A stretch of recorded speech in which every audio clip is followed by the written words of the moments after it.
Assalamualaikum warahmatullahi taala wabarakatuh. Selamat pagi, selamat hari Isnin hari ini. Alhamdulillah. Okey, so kita berjumpa lagi pada ini dalam sesi sharing lah Asia. Kita sembang-sembang, sedikit-sedikit lah yang ilmu yang saya ada, dan juga sembang-sembang lah dengan kawan-kawan, dengan sahabat-sahabat berkenaan dengan pengurusan kewangan dan juga pengurusan peribadi lah, kewangan peribadi. Okey, so macam saya dah ada share pagi ni, saya sikit lah sembang-sembang kalau ada siapa yang nak bersembang pagi ni berkenaan dengan reward diri versus menabung. Reward diri dan menabung. Okey, mana yang lagi best, mana yang wajib lah, kira macam kita kata wajib lah, perlu kan sebenarnya. Okey, so sebenarnya terms tu, reward sendiri dengan menabung ni sebenarnya kalau ikut pakar-pakar kewangan lah, okay, melalui pembacaan buku saya sedikit sebanyak tu, so sebenarnya reward diri dan menabung ni kalau bagi orang yang ada ilmu pasal kewangan, benda tu sebenarnya sama. Tapi kalau orang kebanyakan lah, saya boleh tengok-tengok kan post-post daripada guru-guru kewangan. Contoh saya suka tengok post daripada Tuan Azizul Azli lah, Azizul Azli. Dia sangat best lah dia punya sebenarnya. Saya suka saya tengok dia punya post pasal kewangan ni. Okey. So kalau tuan-puan nak follow, boleh follow, jemput follow lah Tuan Azizul Azli. So assalamualaikum Ustazah Wani, yang menonton. Okey. So bila kita kata reward diri, kalau orang yang ada ilmu kewangan, dia akan dia tahulah sebenarnya reward diri ni kita akan memberi pada diri kita apa yang ada value lah, apa yang ada value. Kalau nak kata lain adalah aset lah. So tapi bila orang kebanyakan yang reward diri ni sebenarnya dia lebih kepada macam menjurus kepada benda-benda yang lebih kepada liability lah. Kalau kita kata dalam termsnya lebih kepada liability, benda yang susut nilai, jangka masa yang panjang. Contoh reward diri, kalau orang yang baru kerja, penat kerja kot, nak reward diri lah, sebelum ni tak pernah pakai kereta, nak beli kereta. Okay. Tu contoh reward diri lah bagi orang kebanyakan. Dan beli kereta tu pula memang pakai sendiri, macam tu, bukan kereta yang untuk menjana income ke, macam contoh kata buat sewa ke, macam tu kan, tak ada. So dia reward diri orang kebanyakan ni lebih kepada yang liability lah, yang akan menjadi menyusut nilaikan mereka punya duit yang ada lah. Jadi makin kurang duit dia tu, yang tak memberi menambah nilai. Okey, so contoh je adalah beli kereta kan. Sebenarnya kalau contoh kata, kalau ikut cuba boleh tengoklah pakar-pakar kewangan cakap, kalau orang especially yang lelaki bujang, tak payah pakai kereta lagi. Yang pertama adalah beli aset dulu, rumah, contoh rumah pertama kan. So jangan kita buat kesilapan tu lah. So itu yang kena belajar, kesilapan kewangan kan. So kita beli benda yang susut nilai dulu, kita beli benda yang liability, instead of kita beli benda yang kita reward diri dengan benda yang menambahkan nilai kekayaan kita. Contoh kita beli rumah kan, beli rumah yang boleh kita, contoh kata kalau kata yang bujang tu, eloklah beli rumah, contoh KL, beli rumah kat KL, beli rumah yang macam biasa-biasa. Contoh kalau kata boleh beli apartment yang low cost ke apa ke, kan. So beli, then banyaklah kalau kita kena ada ilmu lah, maknanya kita kata contoh beli rumah orang yang bujang, lepas tu duduk dan ada contoh kata rumah tu 3 bilik, 2 bilik lagi sewakan. Sudah dapat income kat situ. Dalam masa yang sama dapat rumah dan dapat income. Jadinya rumah tu orang lain yang tolong bayarkan untuk kita. So itu contohlah. So itu yang apa-apa hal pun kena ada ilmu lah. Okey, kena ada ilmu. So yang penting kat sini sebenarnya, bila kita tengok kata terms tu, reward diri dengan menabung, kita kena faham reward diri tu apa sebenarnya. So kalau orang kebanyakannya Yang contoh saya kata tadi adalah membeli benda yang liability. Contoh nak beli, dapat aja duit, terus nak beli something yang contoh kata beli iPhone ke, contohlah kan, telefon yang agak harganya kayangan sikit, kan. So beli iPhone contoh. So sebenarnya kalau kata dari segi fungsi, beli iPhone biasa pun boleh pakai. Contoh mungkin adalah kelebihan dia. Tapi kalau kita orang yang masih tak ada lagi dia peringkat kewangan yang bagus, yang pertama kali yang saya cakap, pertama-tama adalah peringkat kewangan yang pertama adalah ada dana kecemasan 3 bulan, lepas tu tambah kepada 6 bulan, tambah kepada setahun. Tak payahlah kira kalau kata nak reward diri benda-benda yang di luar kemampuan sebenarnya. Okay, so itu terms dia, reward diri dengan menabung, bagi ikut pemahaman kita sebenarnya. Tapi kalau ikut bahasa yang betul, reward diri benda yang memberi nilai kepada kekayaan kita. Okay, so contoh rumah, beli kereta pun, kereta yang boleh memberi kita pulang balik, ataupun contoh kata reward diri dengan emas contohnya, kan. Sebab emas dalam masa jangka panjang adalah aset. Kalau kita tengok sekarang macam contoh kalau kata beli barang kemas pun dia sebenarnya aset, cumanya aset yang kalau dari segi orang yang tahu ada ilmu pasal emas ni, dia aset yang lambat sikit lah nak memberi untung berbanding dengan beli gold bar ataupun dinar. Okay, so itu reward diri. Terms reward diri tu kita kena tahulah apa maksud reward diri. Jadinya sebenarnya dua-dua perlulah. Okay, kalau ikut reward diri benda yang memang perluan, contoh macam contoh saya lah, dulu masa saya belajar, mungkin cerita lama lah kan, tahun 2001 saya dapat kerja. Masa tu saya tak ada handphone pun. Masa saya belajar saya tak ada handphone. Tapi masa tu saya beli handphone yang memang kira macam sekadar untuk nak penuhi keperluan untuk telefon. Untuk masa tu tak ada WhatsApp lagi lah, untuk SMS. Itu saja. Tak ada nak beli yang handphone yang canggih-canggih, sebabnya saya baru kerja. Jadi tak perlulah kita nak buat contoh kata personal loan ke, just untuk nak membeli barang-barang yang kita kata contoh nak reward diri. Ini personal loan tu satu jugalah yang untuk reward diri, kan, especially yang kerja kerajaan lah macam saya, sebab saya bekas pejabat awam. Jadi saya tahulah kira macam memang kalau bank-bank ni dia sebenarnya target dia, main target adalah orang yang kerja kerajaan lah, sebabnya dari segi income dia secure, kan. Tak adalah macam kalau dia kata nak kena buang kerja tu mungkin chancesnya 1%. Mungkin kalau dia dah buat tindakan ada masalah disiplin, dia buang juga, kan. Tapi kalau keadaan biasanya memang sangat susah lah. Bila ada tindakan nak ada masalah disiplin pun, nak dibuang pun prosesnya panjang lah, kena ada proses dia. Macam contoh kena cari. Lepas tu saya ingat dulu memang kena iklan dalam surat khabar mengatakan dia tak datang kerja something. So ada panjang dia untuk nak dibuang tu. Okay, so sebab itulah pejabat awam ni bank sangat suka untuk nak beri personal loan. Kan, personal loan tu pun dia punya interestnya tinggi juga. So salah satu buat personal loan untuk beli sesuatu lah, untuk membeli sesuatu. So, banyaknya yang macam yang saya jumpa ambil personal loan untuk renovate rumah. Sebenarnya kalau dari segi kalau kata pengurusan kewangan yang tepatnya, memang cakap, kalau kata contoh baca Robert Kiyosaki cakap lah pasal rumah ni, kalau rumah yang sendiri ni, rumah yang duduk sendiri adalah liability. Tapi ada banyak mazhab lah jugalah, kan. Bila kita selesa dengan rumah yang kita duduk, kita akan lagi lebih produktif lah untuk bekerja, kan. Sebenarnya dia boleh jadi aset lah, tapi ikut mazhab-mazhab kewangan dia sendiri. Okey.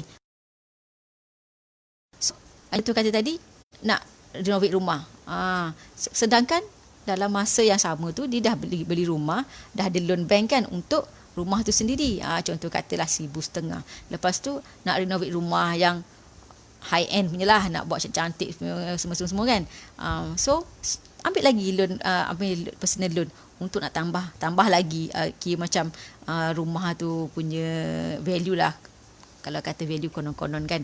Tapi dalam masa yang sama dia dah kena dua lah pinjaman kat situ. Ada loan nak kena bayar loan perumahan lagi, lepas tu nak kena bayar lagi loan, personal loan lagi kan. So mungkin kat situ dah jadi macam menutup lah dia punya DSR dia akan makin lagi tinggi. So macam tak, kalau contoh dia nak beli rumah untuk nak melabur ke apa, jadi makin rendah lah dia punya DSR tu. Makin rendah DSR dia. Kalau sekarang ni yang saya tahulah, kalau sebelum PKP ni 60% DSR ni apa maknanya? Kadar kita punya income dengan pinjaman, maknanya berapa peratusan daripada pendapatan kita yang telah digunakan. Maknanya bank akan tengok berapa peratus lagi kita punya balance yang tinggal untuk kita boleh ambil loan. Dari segi situlah kelayakan kita lah sebenarnya. Okey, so bila DSR kita rendah, macam contoh kata kalau sebelum PKP DSR yang untuk boleh ambil loan lagi adalah 60%. Tapi yang saya difahamkan selepas PKP ni 50% pun dia dah tak bagi. So kelayakan kita makin rendah lah sebenarnya. Okey. So bila kita ada loan-loan yang macam tak memberi income kepada kita, bukan aset kepada kita, dia akan macam menyempitkan peluang kita untuk ada aset-aset yang akan menambah nilai kekayaan kita lah. So itu pentingnya kita kena tahu apa maksud reward diri yang sebenarnya lah. Okey. So maknanya kat sini reward diri yang dari segi menambah kekayaan adalah sangat perlulah. Dan boleh katakan wajib lah, sebab itulah yang akan menambahkan nilai kekayaan diri kita. Okey. So menabung ni, kata reward diri atau menabung, maknanya kalau contoh menabung, kita lebih kepada contoh nampak macam dari bentuk duit lah. Bentuk duit, kalau saya duit dan juga emas lah, sebab yang itu lebih kepada macam contoh kata memang sangat kecairannya sangat tinggi. Duit, emas ni dia punya kecairan dia adalah lebih kurang dengan duit sebenarnya. Mungkin dia kurang sikit lah dari segi masa. Macam contoh kata saya ada yang 10 dinar ni, kalau saya pergi je mana-mana arah nu, saya boleh cairkan dia dalam contoh kata dalam masa setengah jam ataupun sejam, saya boleh dapat duit balik. So memang kalau pakar kewangan contoh, dia ada 3 mazhab lah. 3 mazhab yang dari segi menabung emas, 3 mazhab. 3 mazhab maknanya 3 aliran lah. Okey, satu aliran Tuan Azizi Ali, pakar kewangan Malaysia lah yang tersohor. Dia ni dah mengeluarkan buku-buku kewangan lebih daripada 20 biji, banyak lah maknanya, lebih daripada 20 biji lah buku-buku kewangan. Salah satunya yang saya suka baca, Jutawan dari Planet Jupiter. So boleh dapatkan ni, memang sangat membuka mata lah. Okey. So Tuan Azizi Ali ni cakap tabungan dalam bentuk emas ni, daripada nilai kekayaan kita yang perlu dikonvertkan dalam bentuk emas ni adalah 10%, 10%. 10%. Contoh nilai kekayaan maknanya net worth, nilai kekayaan kita. Contoh kita sambahkan semua nilai kekayaan kita. Kita ada rumah contohnya, kita ada rumah contoh 200,000. Tambah lagi kita ada ASB, kita ada unit trust ke, kita ada ASB ke apa, semua kita tambahkan. Contoh kita kata dapatlah 1 juta. So 1 juta maknanya kalau 10%, Tuan Azizi Ali cakap kena ada 100,000 lah dalam bentuk emas. Sebabnya emas ni dia banyak fungsi sebenarnya. So salah satunya senang dicairkan lah. Kalau apa-apa hal berlaku pun, benda tu boleh dicairkan dalam contoh kata setengah jam dah boleh berlaku. Mungkin kalau contoh kata hari tak kerja, mungkin esoknya dah kena hari kerja lah, kau nak pergi ke arah nu kan. So sangat mudah dicairkan berbanding contoh hartanah kan. Kalau kita adalah bentuk rumah, nak dicairkan selambat lah sikit. Bukan lambat sikit lah, kalau masa PKP sekarang ni lambat banyak lah. Lambat banyak kan, setahun 2 tahun tak bertentu lagi. Sekarang boleh jual rumah. Lepas tu mungkin boleh jual bila kita nak jual dalam masa tergesa-gesa dan kita kata kita terdesak. Pembeli pun yang pandai akan tengoklah, oh dia ni terdesak, so akan bagi harga kau punya rumah murah lah. So mungkin kita kalau dapat untung pun daripada masa beli, kalau beli dah lama dapat untung sikit, kalau tidak mungkin ada yang kes-kes kerugian lah. So hartanah pun sebenarnya boleh jadi sangat berisiko lah. Memang sangat berisiko lah sebenarnya. Balik pada ilmu lah. Okay. So maknanya sebelum membeli tu kena ada ilmu. Mungkin saya pun pernah jugalah ada hartanah yang macam tak memberi untung, tapi saya kira macam kita cuba overcome lah benda tu. Doa dengan Allah supaya benda tu boleh disewakan dan memberi untung lah kan. So maknanya kita kena ada ilmu lah. Mungkin masa ada ilmu pun, macam contoh yang pergi mendapatkan ilmu pun kadang-kadang kita di luar kawalan lah. Mungkin itu ujian untuk kita. Mungkin ada benda yang Allah nak bersihkan kita punya rezeki lah juga kat situ kan. Sebalik-balik bila kita dah cuba sedaya upaya mencari ilmu untuk nak pastikan maknanya tabungan kita, aset kita adalah yang memberi untung. Tapi at the end, kalau kita dah memang berusaha, maknanya kita bertawakal lah kan. Bertawakal dan insyaAllah lah mungkin ada ujian kat situ. Allah nak bagi kelebihan kepada kita di kemudian hari kan. Percaya pada Allah lah, takdir qada dan qada Allah kan.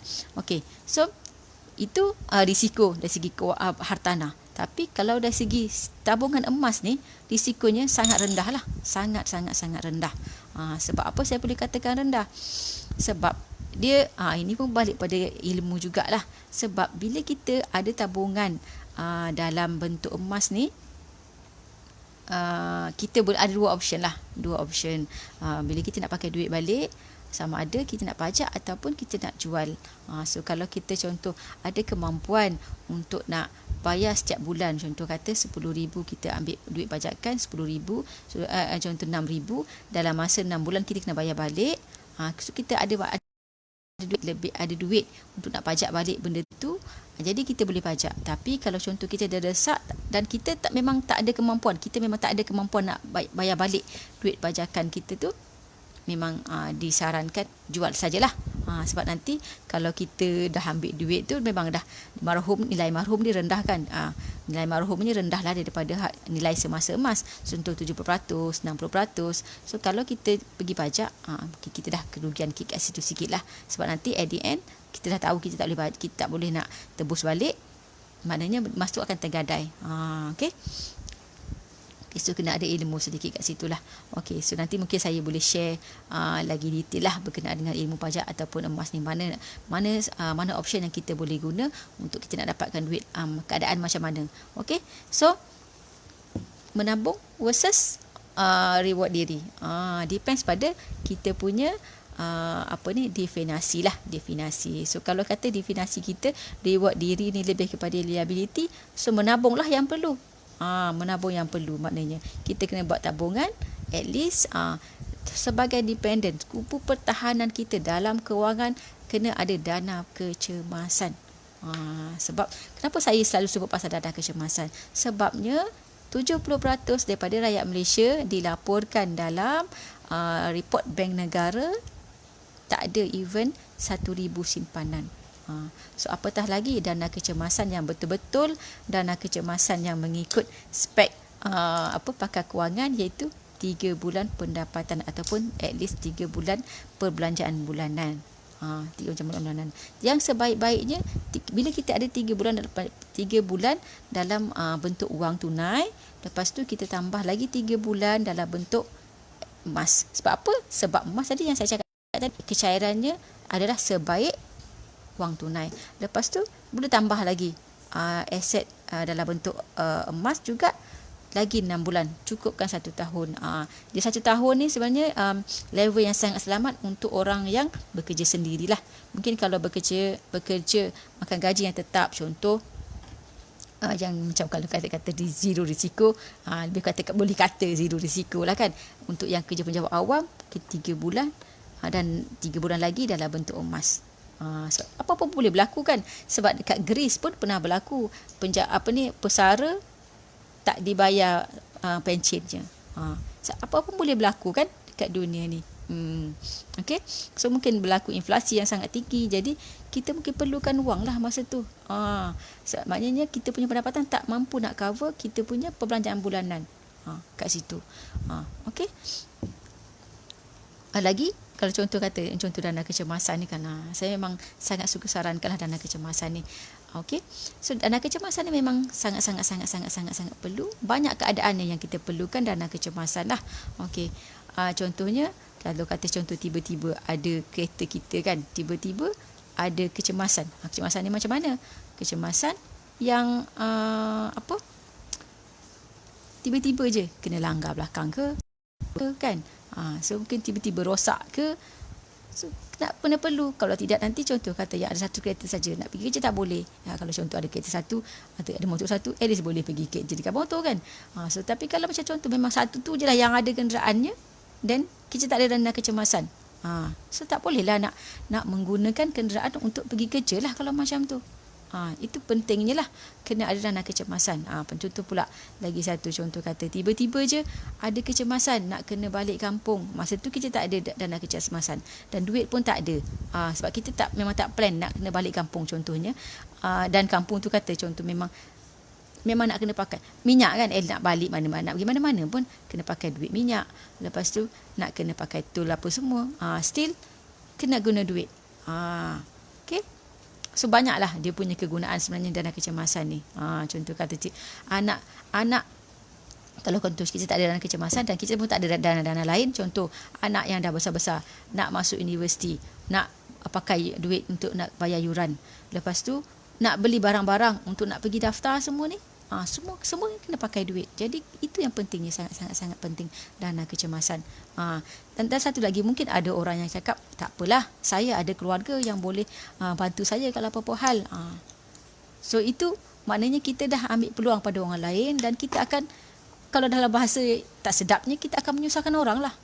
So kenapa kita nak menyusahkan orang sedangkan kita boleh buat persediaan awal untuk nak pastikan kita tak akan menyusahkan orang. Kan? Contoh kata nak hantar anak, nak pergi belajar kat mana-mana, memang kena akan ada bayaran lah. Bayaran kan. Nak kena buat bayaran pendahuluan dia. Mungkin contoh kata bayar yuran masuk tu dah kena contoh 1,000. Lepas tu setiap bulan nak kena bayar lagi asrama apa semua. So sangat penting dana kecemasan. Sebelum kita nak mula nak ada dana-dana lain lah. Okey. So dana lain. Macam contoh semalam saya ada cerita pasal kenapa kita gagal melambung. So itu yang maknanya daripada semalam dah nampak kan kenapa sebenarnya kita perlu menabung lah. Kenapa kita perlu menabung. Contoh kata menabung untuk nak bayar deposit rumah ke apa ke, at least kena ada lah. Contoh yang belum ada rumah, so kena ada untuk nak pastikan kita boleh dapat aset-aset yang lebih bernilai lah untuk diri kita kan. Contohkan sebab ada kes yang saya baca, umur dah 50 lebih dah, tiba-tiba meninggal, suaminya 50 lebih, dia still, isterinya still menyewa, tapi surprise lah, tapi kita tak pastilah apa condition dia masa yang dia ada pendapatan macam tu kan. Dia ada income yang suami dia income dia 15,000 sebulan, tapi still menyewa. Kita tak pastilah apa condition kewangan dia masa tu. Kenapa 15,000 dia tak beli rumah? Kenapa dia duduk menyewa kan? So kenapa dia tak tabungan? Bila dia dia meninggal heart attack tiba-tiba, dan saya mungkin dari segi kes tu saya boleh rasa dia tak adalah hibah. Contoh hibah pendapatan kan, hibah pendapatan, contoh biasa hibah pendapatan ni orang ambil 10 tahun pendapatan lah untuk contoh kata bagi hibah untuk isteri. So kalau meninggal maknanya macam takaful lah ni, takaful, hibah takaful. So maknanya duit tu akan isteri dia dapat. Contoh kata 15,000 sebulan, so berapa setahun darab dengan 10 lah. Contoh kata 500,000, biasanya orang cakap 500,000 ataupun 1 juta kan. So kalau contoh 500,000, bila meninggal isteri dia akan dapat lah. Tapi dalam kes ni isteri dia memang tak ada. So bila bulan saya tak ingat bulan ke berapa, bulan kedua ataupun ketiga, dah tak ada duit nak bayar sewa, isteri dia kena keluar daripada rumah sewa. So memang anak dia pun nak kena cari rumah sewa lain lah. Mungkinlah masa yang arwah suami dia masih hidup tu, dengan gaji suami dia 15,000, mungkin dia sewa rumah yang agak high end lah kan, sebab gaji suami dia 15,000. Tapi bila dah meninggal, dia kena, sebab tak ada income, tak ada pendapatan, dan isteri tak ada pendapatan, isteri suri rumah, dan dia tak ada juga simpanan, sudah nak kena keluar daripada rumah sewa tu, cari rumah yang lagi rendah lah dia punya sewa. So anak-anak dia pun berita tu kabarkan memang ini ada dalam surat khabar ke apa saya baca hari tu, anak dia pun kena berhenti belajar. Dia berhenti belajar.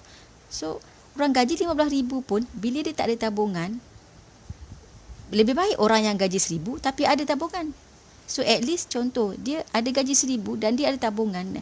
Contoh kata, yang paling selamat tadi kata 1 tahun kan. So at least, bila dia meninggal, dia ada tabungan 1 tahun dan isteri dia bolehlah gunakan duit tu. Mungkin kata contoh, nak guna duit tu untuk sebagai nak hidup lah sementara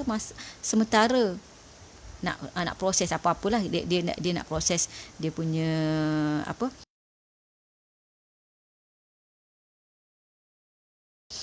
punya harta-harta semua kan, untuk nak jadikan benda tu dapatlah kepada sesiapa semua waris tu.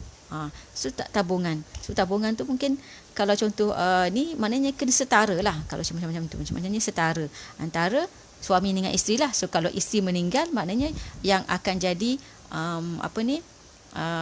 kena masuk untuk jadikan guna wasiat ke apa ke semua, yang isteri